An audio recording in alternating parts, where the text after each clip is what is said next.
बड़ी है सबकी, लेकिन ऐसा होता नहीं है। जब तक मंदिर तो हम जाते हैं, लेकिन जब तक मंदिर में जाकर अपने आप का समर्पण नहीं करेंगे, तब तक हमें ये शंभुनाथ अपनाएंगे नहीं। कुछ भक्त ऐसे जो आकर कहते हैं पूजा तो बहुत कर रहे हैं, लेकिन दुखड़े तो वैसे ही हैं। आप पूजा करने जा रहे हैं, मंदिर जा रहे हैं, अगर किसी ने आपको स्पर्श कर दिया, आपके मन में भाव क्या आया, हे भगवान इसने मेरे को स्पर्श कर दिया, आप तो दोबारा नहाना पड़ेगा। नहीं, ये भाव आपके मन में नहीं आना चाहिए। जल का लोटा लेकर मंदिर पहुंचे, किसी ने जल को स्पर्श कर दिया, हे भगवान इसने स्पर्श कर दिया, अब तो जल दोबारा से लाना पड़ेगा। नहीं, हर प्राणी में, हर जीव मात्र में भगवान को देखने की नजरिया बनाइए। नजरिया अपना बदलिए। दो मित्र थे और भोजन कर रहे थे। आज मित्र बहुत दिनों बाद आया, तो मित्र ने सोचा चलो आज थोड़े भोजन स्वादिष्ट अच्छे अच्छे बनवाते हैं। खीर बनवाई और कहा आज तो मेरी माँ ने अपने हाथ से खीर बनाई है, आप आइए।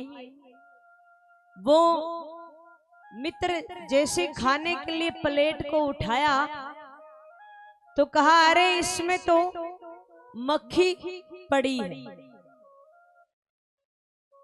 मित्र ने कहा चलो दूसरा ले आइए, इसको ले जाइए। दूसरी बार फिर से खीर आई और फिर खाने को हुआ, कहा अरे इसमें भी मक्खी पड़ी है।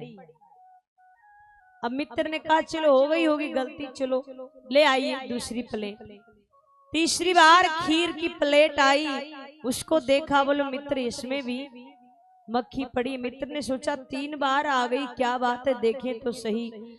स्वयं ने देखा कुछ नहीं था, मित्र की तरफ देखा, मित्र ने चश्मा लगा रखी थी, चश्मा पे मक्खी बैठी थी।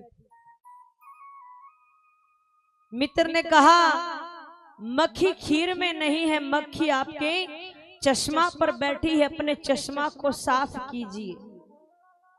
उसी प्रकार से मैं आपको कहना चाहूंगी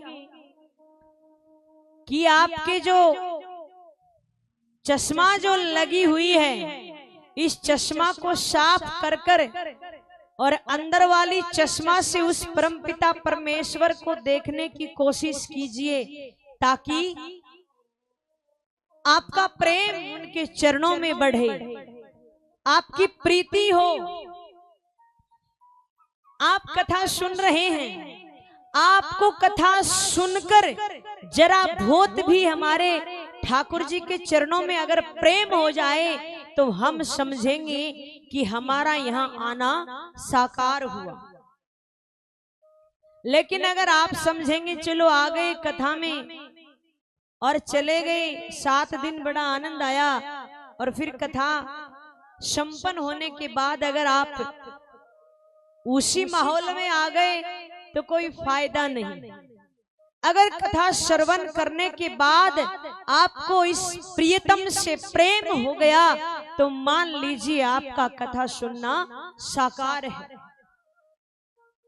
जरा बहुत भी आपने जीवन में उतार लिया कि ऐसे पूजन करना चाहिए, ऐसे हमें भगवान के मंदिर हम जाते हैं तो ये सब लेकर जाना चाहिए। हमारे मन का भाव क्या होना चाहिए, हर प्राणी हर जीव के प्रति हमारा भाव क्या होना चाहिए।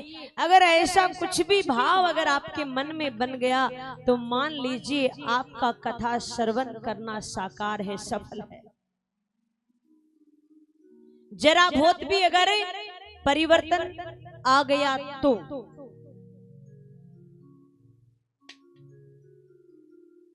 एक भक्त थे, संत थे, माधवदास जी,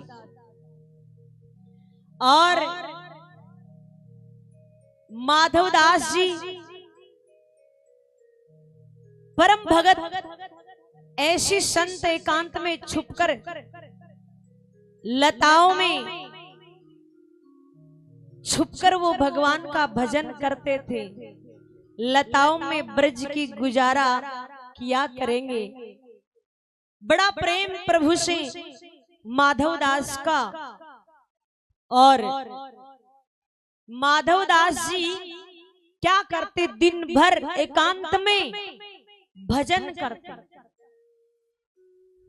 और जैसे ही उनको भूख लगती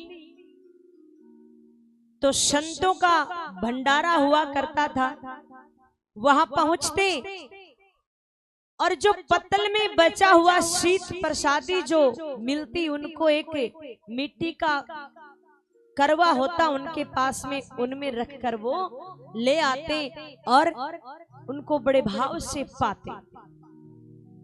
पाने से पहले कन्हैया का भोग लगाते। आज माधवदास जी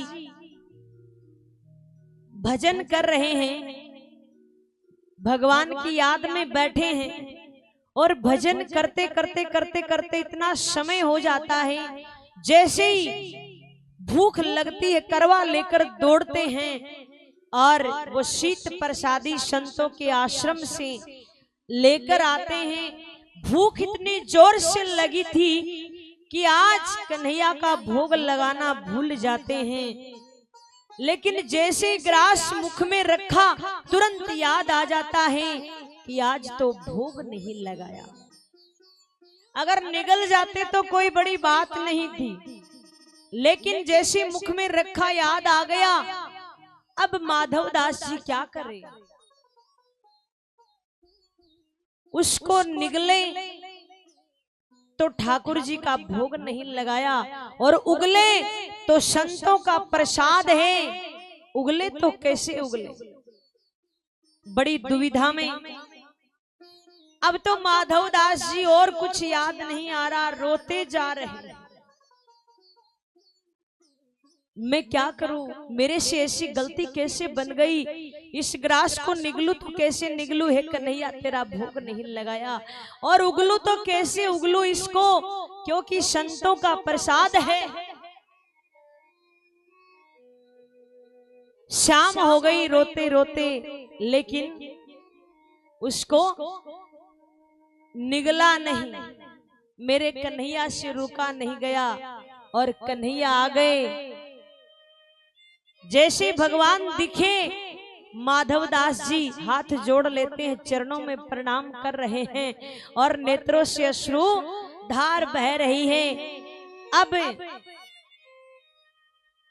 भगवान ने पूछा, कैसे हो माधवदास जी? बोला, ठीक हूं। भगवान ने कहा, माधव मुझे बड़ी जोर की भूख लगी, मुझे बड़ी जोर की भूख लगी है। अब नेत्रों से अश्रुधार बह रही है कि क्या करूं। भगवान ने कहा, सुन, एक काम कर, जो तूने मुख में रख रखा है ना, इसका आधा मुझे दे दे, मेरा भोग लग जाएगा और तू भी पा लेगा। अब ऐसा जब सुना, माधवदास जी ने मना कर दिया, नहीं ऐसा नहीं कर सकता। तो बोला, फिर बाहर निकाल देने वाला बोला, नहीं ऐसा भी नहीं कर सकता, संतों का झूठा प्रसाद है, मैं गिरा नहीं सकता। तो बोला, ऐसा कर, तू आधा दे दे। दोनों में छीना झपटी होने लगती है, और जैसे दोनों में छीना झपटी होने लगती, माधवदास जी निगलने की कोशिश करते हैं, तो क्या होता है, थोड़ा सा शीत प्रसादी बाहर गिर जाती है, और जैसे ही बाहर गिरती है, मेरे कन्हैया क्या करते हैं, उसको उठा कर बड़े प्रेम से माधव जी पा रहे हैं, और इधर से मेरे कन्हैया भी पा रहे हैं उस प्रसादी। प्रेम देखिए, माधव मगन भय मन में, जब माधव ने समझायो है, भगवान ने समझाया कि थोड़ा सा तो दे दे। शीत गिरो सो दीन बंधु ने बीन बीन कर खायो है, जो प्रसादी गिरी उसको मेरे कन्हैया उठा उठा कर खा रहे हैं। देखिए जैसा भाव माधव दास का था, अगर वैसा भाव हमारा भी हो जाए तो मेरे कन्हैया आपके पीछे पीछे दौड़ेंगे। मेरे कन्हैया को बुलाने की पुकारने की आवश्यकता नहीं है, फिर तो मेरे कन्हैया आपको ढूंढेंगे कि मेरा भगत कहाँ, मेरा भगत कहाँ है। मेरे कन्हैया आपको ढूंढेंगे, आपको कन्हैया को ढूंढने की आवश्यकता